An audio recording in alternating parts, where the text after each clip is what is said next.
Drama serial meme से मोहब्बत की आने वाली एपिसोड में आप देखेंगे कि अब तलहा की ज़िंदगी से सबीका का चैप्टर तो क्लोज हो चुका है। बजाय इसके कि सबीका अपनी लापरवाही के लिए तलहा से माफ़ी मांगती, उल्टा तलहा को ही बातें सुनाना शुरू कर देती है कि उसने उसके साथ अच्छा नहीं किया, उसने इतने लोगों के सामने उसकी इंसल्ट की और फिर माफ़ी भी नहीं मांगी। तलहा सबीका से कहता है, तुम्हारा दिमाग तो ठीक है ना, एक तरफ तुम्हारी लापरवाही की वजह से मोहित की जान भी जा सकती थी, उल्टा तुम मुझसे माफ़ी एक्सपेक्ट कर रही हो। मोहित का नाम सुनते साथ ही सबीका तो भड़क जाती है और गुस्से में आपे से बाहर हो जाती है। वो तलहा से कहती है कि तुम्हारी जिंदगी मोहित से ही शुरू होती है और मोहित पर खत्म होती है। तुम्हारी जिंदगी में मेरी कोई अहमियत नहीं, मेरी तो क्या किसी भी लड़की की कोई अहमियत नहीं, इसलिए मैं तुमसे अपना रिश्ता खत्म करती हूँ।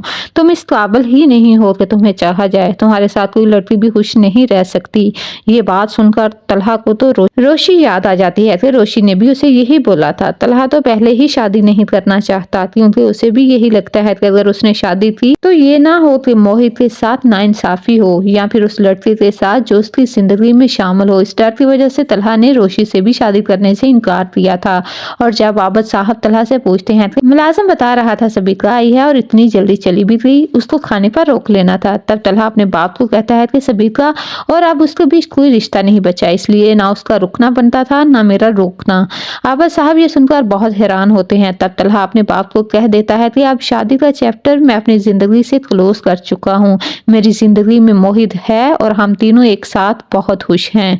हमें खुश रहने के लिए किसी की भी जरूरत नहीं, इसलिए बाबा अब आप मुझसे शादी की बात तो बिल्कुल नहीं करेंगे। मुझे अंदाजा है मैं किसी भी लड़की से शादी कर लूँ, मैं उसे खुशी नहीं दे पाऊंगा। मेरे लिए मोहित से बढ़कर कुछ भी नहीं।